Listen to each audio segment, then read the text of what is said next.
Halo semuanya, perkenalkan nama saya Muhammad Fauzi Alamsyah. Di sini saya akan membuat video tentang mereview beberapa jumlah jurnal tentang studi kelayakan investasi. Nah, sebelum lanjut, apa itu studi mengenai kelayakan investasi atau kelayakan bisnis?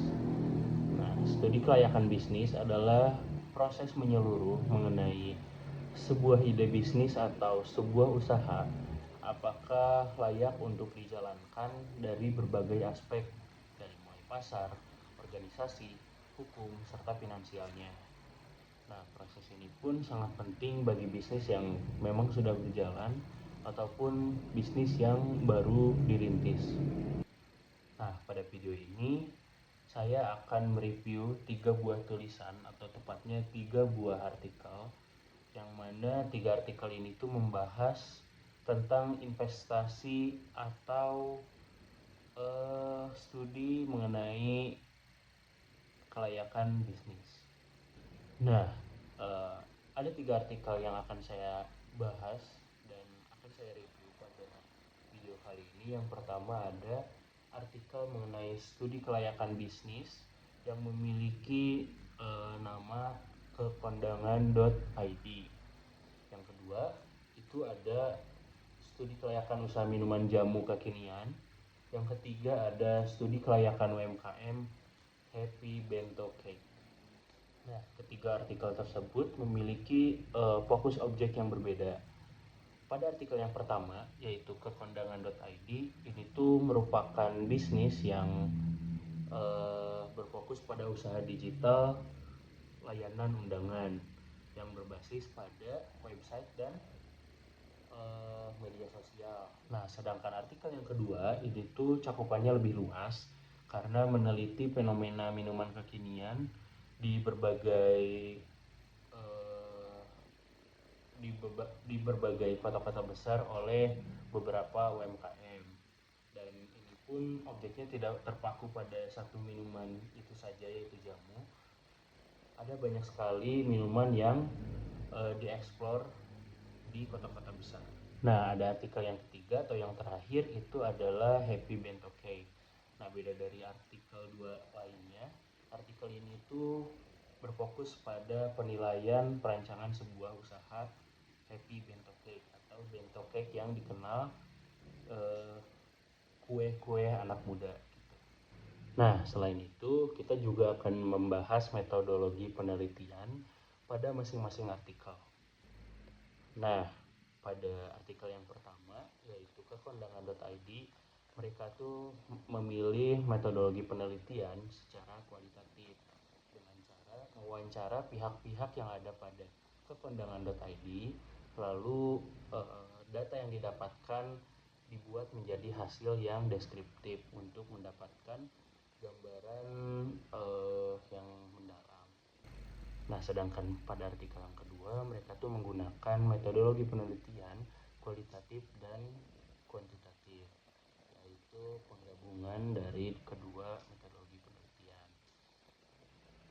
Mereka tuh mengumpulkan 250 responden dan juga mewawancarai 20 informan kunci yang ada pada beberapa daerah di kota-kota besar. Lalu mereka juga survei lapangan. Selain itu mereka juga melakukan perhitungan finansial seperti NPF, NPV, IRR, PP, dan lain-lain yang kita tahu itu juga sudah dipelajari pada mata kuliah analisis kelayakan. Nah, pada artikel yang ketiga, metodologi penelitian yang dilakukan atau digunakan yaitu metode kualitatif.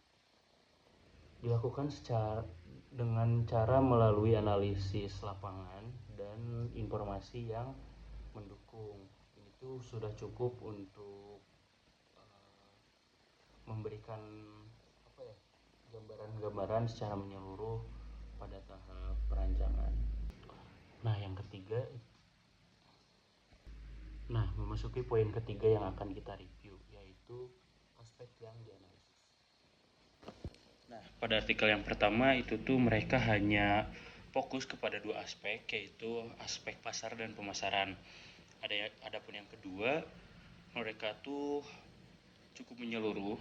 Ada 6 aspek, yaitu aspek pasar pemasaran, teknis dan produksi, lalu manajemen dan organisasi, hukum, sosial, lingkungan, dan finansial. Mungkin dari ketiga artikel tersebut, artikel yang kedua yang paling komplit dari aspek yang dikajinya. Nah, sedangkan artikel yang ketiga itu ada 5 aspek. Yang pertama adalah pasar dan pemasaran, operasional dan produksi, sumber daya manusia, keuangan, serta hukum. Nah, memasuki poin yang terakhir, yaitu kesimpulan dan hasil. Mungkin berdasarkan hasil yang saya review, kesimpulannya adalah untuk artikel yang pertama, yang merupakan ide usaha bernama kekondangan.id, itu tuh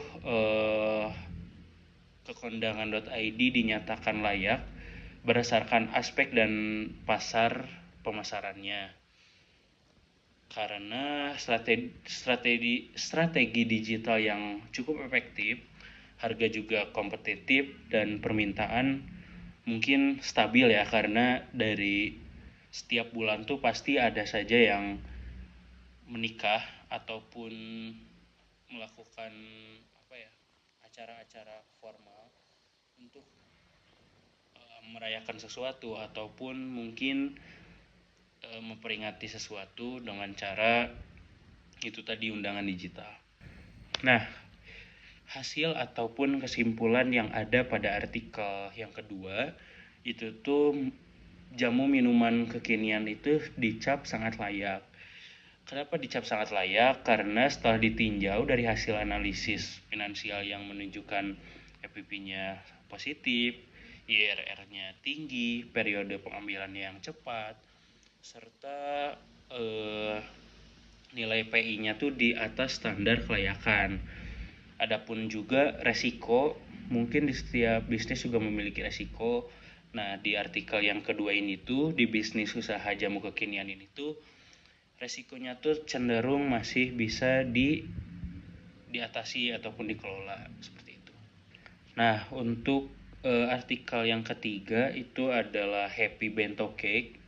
Usaha itu pun mungkin layak untuk dijalankan karena ya permintaannya yang cukup tinggi dari anak-anak seusia saya atau remaja seusia saya, karena suka tuh yang lucu-lucu. Ada juga potensi labanya yang cukup baik lah, bisa dibilang. Terus yang ketiga juga, pemasaran online tuh bakal sangat efektif untuk di bisnis ini, karena anak muda itu cenderung lebih menyukai pembelian atau transaksi secara online dibanding datang ke tokonya langsung, karena mungkin lebih simpel juga.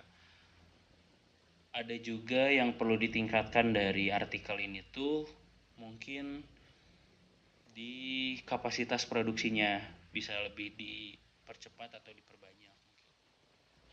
Itu. Nah, mungkin sebagai penutup, setelah dilakukannya review singkat pada 3 artikel yang berbeda tadi, mungkin kita dapat mengetahui bahwa studi kelayakan itu dapat disesuaikan dengan ide usaha yang kita inginkan. Seperti halnya tadi, ada 3 artikel, tentu saja dengan 3 metodologi penelitian yang berbeda, fokus yang berbeda, sehingga outputnya juga berbeda. Nah, harapan saya mungkin teman-teman sekalian kedepannya dapat menyesuaikan lagi kelayakan atau studi kelayakannya dapat disesuaikan lagi dengan ide-ide teman-teman semua, lalu disesuaikan juga dengan tujuan penelitiannya, disesuaikan juga dengan kebutuhan informasi yang ingin dicapai, seperti itu.